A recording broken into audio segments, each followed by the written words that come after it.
হালিশহর সাধক রামপ্রসাদের কালী মন্দিরের জন্য খুবই পরিচিত একটি জায়গা। রামপ্রসাদ তার দেবীর পুজো শুরু করেন এবং এখানেই আলোকিত হন। ধীরে ধীরে মন্দির স্থানটি আরও জনপ্রিয় হয়ে ওঠে। পটভূমি কবি রামপ্রসাদ সেন হালিশহরের কাছে কুমারহাট্টা গ্রামে জন্মগ্রহণ করেন, এমনই ধারণা করা হয়েছে।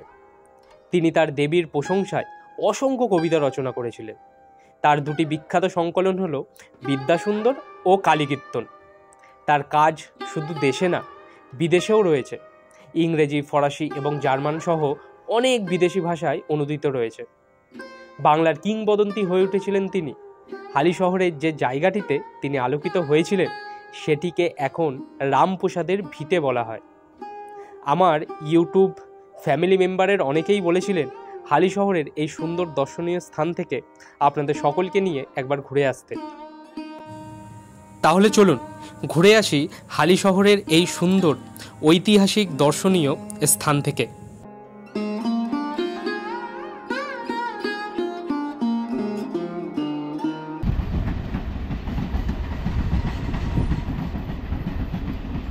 গুড মর্নিং বন্ধুরা, স্বাগত জানাচ্ছি আরও একটা নতুন ভিডিওতে।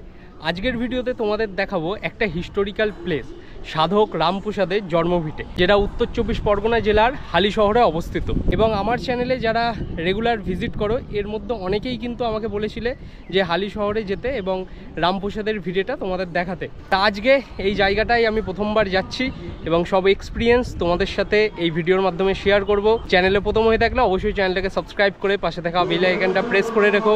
পরবর্তী যেই সব ভিডিওগুলো ছাড়বো সেই সব কিছুর নোটিফিকেশান সময় মতো তোমাদের কাছে পৌঁছে যাবে। তাহলে চলো এই গরমের ওয়েদারে তোমাদেরকে নিয়ে ঘুরিয়ে আসি হালিশহরে সাধক রামপ্রসাদের জন্মভিটে থেকে।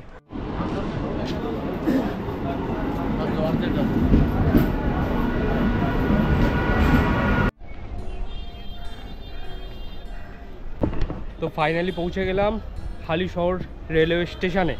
আর এইখানে আসতে কাকিনাড়া থেকে ভাড়া কিন্তু খুবই কম, মাত্র 5 টাকার বিনিময়ে একটা স্টেশন পরেই পৌঁছে গেলাম হালিশহরে। এবার এইখান থেকেই বাইরে বেরোবো, মানে 1 নম্বর প্ল্যাটফর্মের বাইরের দিকে যাব। আর তারপরেই এখান থেকে টোটো দেখি কি সার্ভিস আছে, তারপরে এখান থেকে চলে যাবো একদম রামপ্রসাদের ভিটে। এটা হচ্ছে হালিশহর স্টেশনের বাইরের দৃশ্যটা, বেশ কিন্তু সুন্দর। চারিদিকে কিন্তু দোকানপাট আছে আর এইখান থেকে কিন্তু তোমরা প্রচুর টোটো পেয়ে যাবে। এই যে এইগুলো সব কিন্তু চলে যাচ্ছে গঙ্গার ঘাট কিংবা বিভিন্ন জায়গা হালিশহরে। শহরের এইখান থেকে খুব সহজে কিন্তু কাঁচরাপাড়া যাওয়া যায় বাই ওয়েতে। এই তো ট্রেন জার্নির কিছু পার্ট তোমাদের দেখাতে পারলাম না এই কারণে, এই কয়েকটা দিন ট্রেনে ওঠা মানে হচ্ছে রেসলিং কিংবা তোমার হরিলুটের বাতাসা করানোর জন্য যেরকম ক্রেজ থাকে, যেমন ঠেলাঠেলি হয়, ট্রেনে কিন্তু ওঠার জন্য কিন্তু এরকম হচ্ছে। মানে কিভাবে যে ট্রেনে উঠেছি আর পুরো একদম প্রচুর গরমের মধ্যে একদম যাতা অবস্থা।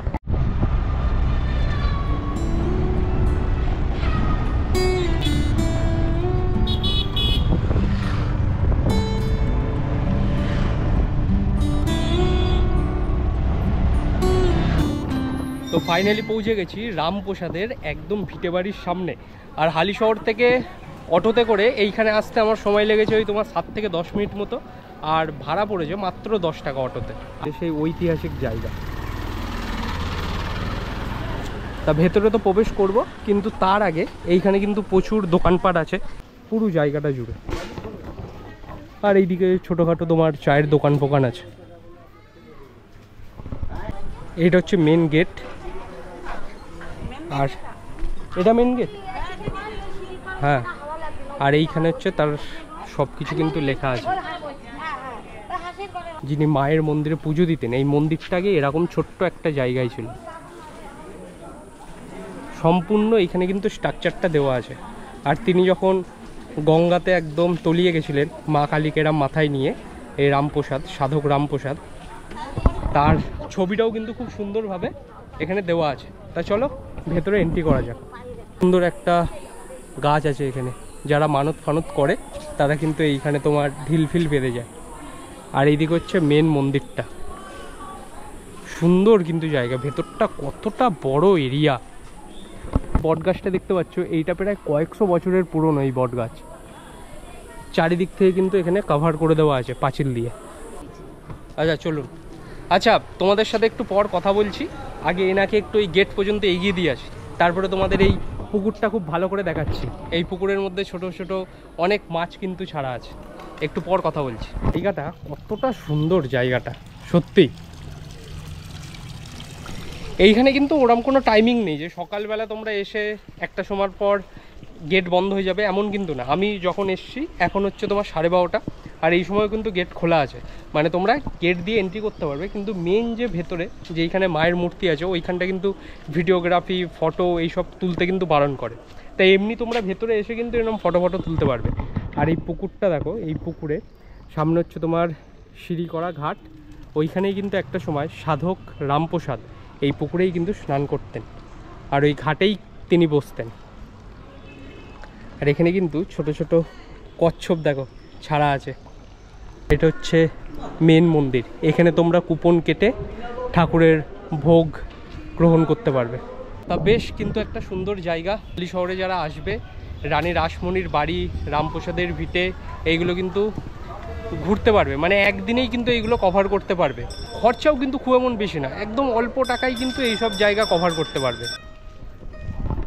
তা রামপ্রসাদের ভিটে থেকে বেরোনোর পর এইবারে আমি যাচ্ছি গঙ্গার ঘাটের দিকে। কাউকে একটা জিজ্ঞেস করি যে এখান দিয়ে গঙ্গার ঘাটটা কোন দিকে, তাহলে সুবিধা হবে। কাকু এই দিক দিয়ে গঙ্গার ঘাটটা কোন দিকে? এই দিকে? আচ্ছা,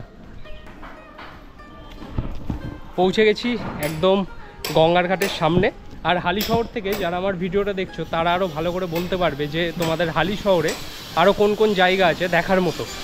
তাহলে কি নেক্সট টাইম যদি হালি শহরে আসি, আমার তো বাড়ির খুব কাছে, তাহলে ওই জায়গাগুলো কভার করবো। গঙ্গার ঘাটে যাওয়ার সময় আর একটা মন্দির কিন্তু পড়ে এই সামনে, ঠিক এইটা হালি শহর অন্নপূর্ণা বালিকা বিদ্যালয়, ঠিক তার অপোজিটে একটা মন্দির, পুরনো কিন্তু মন্দির।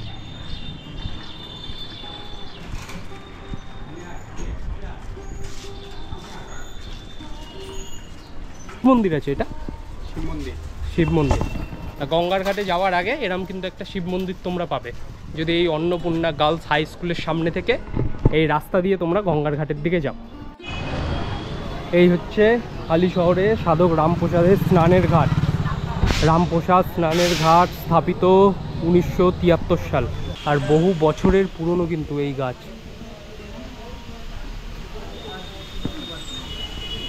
পৌঁছে গেছি হালি শহরের সেই অন্যতম ঐতিহাসিক সাধক রামপ্রসাদের স্নানের ঘাটে। এই ঘাটেই সাধক রামপ্রসাদ একটা সময় মা কালীকে মাথায় নিয়ে গঙ্গার জলে কিন্তু নেমে গেছিলেন।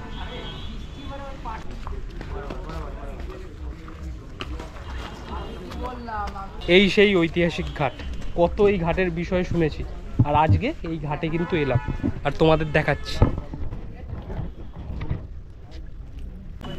বেশ কিন্তু সুন্দর ঘাটটা। তাই এইবার এইখান থেকে বাড়ির দিকে যাওয়ার পালা। তা তোমাদের এই ঘাটটা দেখালাম। এই ঘাটে তো এখন অনেকে স্নান করছে, কিন্তু কোনো পুজোর টাইমে যদি এই ঘাটে আসো, কিংবা কালী পুজোর টাইমে এই ঘাটে কিন্তু প্রচুর ভিড় থাকে। খুব সুন্দর কিন্তু এই ঘাটটা। আমার চ্যানেল, হ্যাঁ, ট্রাভেলিয়ানা শুভ। কি নাম তোমার? শুভ্রদীপ দেবনাথ। এখনের ওয়েদারটা বেশ কিন্তু ভালো লাগছে, রোদ দিচ্ছে দিক, যদি হাওয়াটা দেয় তাও কিন্তু ওয়েদারটা ঠিকঠাক থাকে। সাধক রামপ্রসাদের জন্ম ভিটে তোমাদের কেমন লাগলো অবশ্যই কিন্তু কমেন্ট বক্সে জানিও।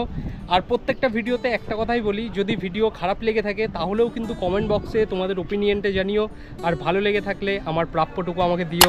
লাইক, শেয়ার অ্যান্ড সাবস্ক্রাইব করে চ্যানেলটার পাশে থেকো।